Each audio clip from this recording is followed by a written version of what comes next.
Welcome to Hardly.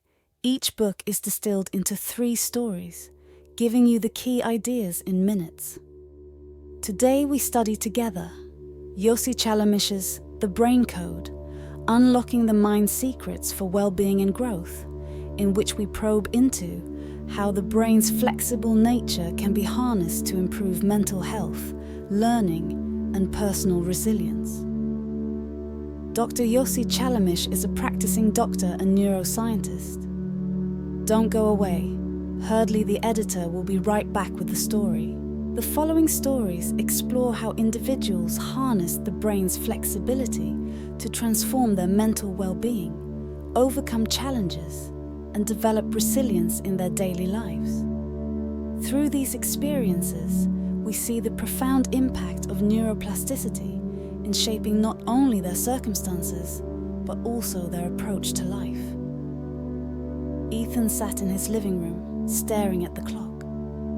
Ever since his job loss, his mind had spiraled into a deep fog of anxiety. He found himself unable to focus on anything other than the fear of financial ruin. His heart raced each time he thought of the bills piling up, and sleep had become a distant memory. His doctor told him that his brain had gone into survival mode, with stress hormones flooding his system, making every small issue seem like a life or death crisis. It wasn't until Ethan began practicing mindfulness with the help of a therapist that he started noticing small changes. The brain isn't fixed, the therapist had explained. It adapts and rewires itself based on the environments you create for it. Let's create a safe space. Every day, Ethan practiced grounding exercises, feeling the weight of his body on the chair, the sensation of his breath entering and leaving his lungs. Slowly, his panic attacks subsided, and his racing thoughts began to still. It wasn't immediate, but over weeks, his brain adapted to the calmness he created, rewiring his responses to stress. The fog lifted, and Ethan regained his focus, realizing that neuroplasticity had allowed his mind to become more resilient in the face of life's challenges. Guided by this method, Ethan rewired his responses through mindfulness, proving that focusing on small daily practices can shift the brain's functioning. By gradually calming his nervous system, Ethan's story shows us how retraining the brain for resilience can change one's entire outlook on difficult circumstances.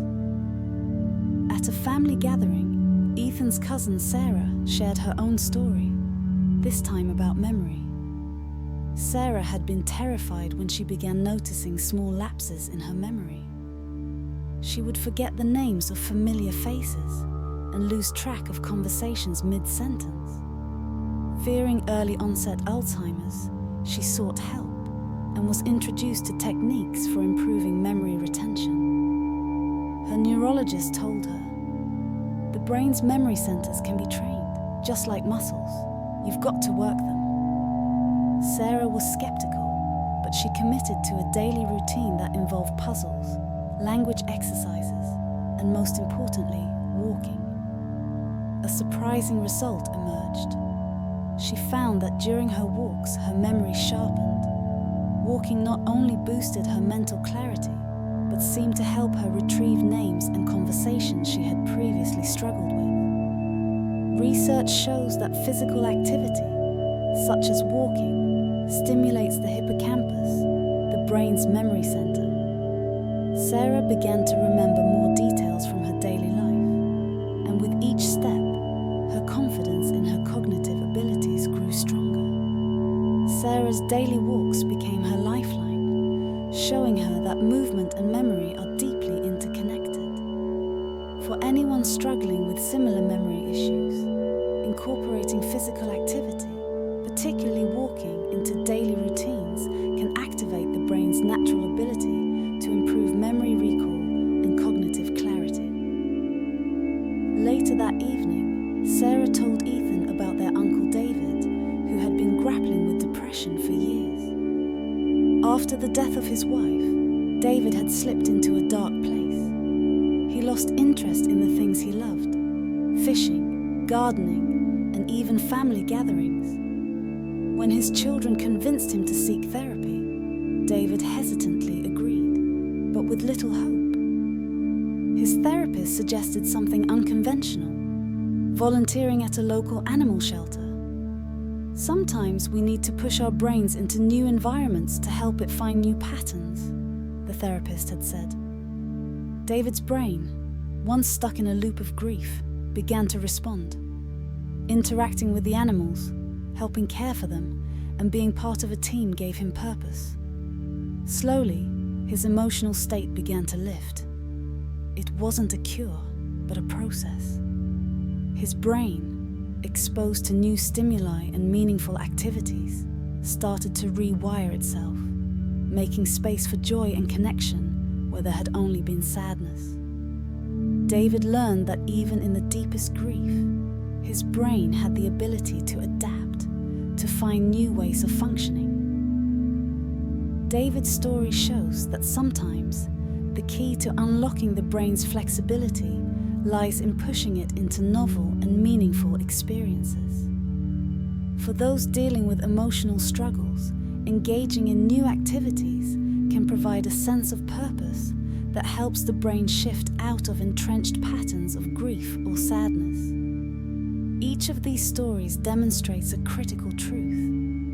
The brain's ability to rewire itself is one of its most powerful features. Whether through mindfulness, physical activity, or finding new purpose, individuals can reshape their mental landscape and move toward greater resilience and well-being. This adaptability isn't immediate. It requires effort, consistency, and often stepping outside of comfort zones. But the beauty of neuroplasticity lies in its permanence. Once the brain learns a new pattern, it strengthens that connection, allowing us to build a more resilient mindset. As the editor of Hardly, it is clear that through understanding the brain's flexibility, we can create environments for growth, cultivate resilience, and transform challenges into opportunities for mental well-being. Each story comes from the most representative real-life cases selected by the Hardly team from this book. If you wish to dive deeper, we recommend purchasing the full book. As we've explored, the brain's remarkable ability to adapt, its flexibility, is not only key to overcoming challenges, but also vital in improving mental health, learning, and resilience. Each story shared demonstrates how individuals transform their lives by harnessing the brain's plasticity. Now let's look at one more striking example to illustrate this idea further. Rachel was a musician who suffered a stroke, leaving her unable to play her beloved violin. Devastated, she feared her career was over. However, her rehabilitation team encouraged her to begin small exercises with her left hand, even though it was her right hand that had been affected. Surprisingly, as Rachel practiced, the neural pathways in her brain started rerouting. She was eventually able to regain control of her right hand. The brain, with its incredible adaptability, found new routes to achieve the same goal. It wasn't an easy journey, but Rachel's determination and the brain's natural capacity for change allowed her to return to playing music. Rachel's recovery emphasizes the underlying truth. The brain, when pushed in new directions, can find ways to heal and grow, even after major setbacks. As we reflect on these stories, it becomes clear that the brain's flexibility offers us a path to not only recovery, but also personal growth. By embracing this concept, we open doors to resilience, learning, and well-being in all aspects of life.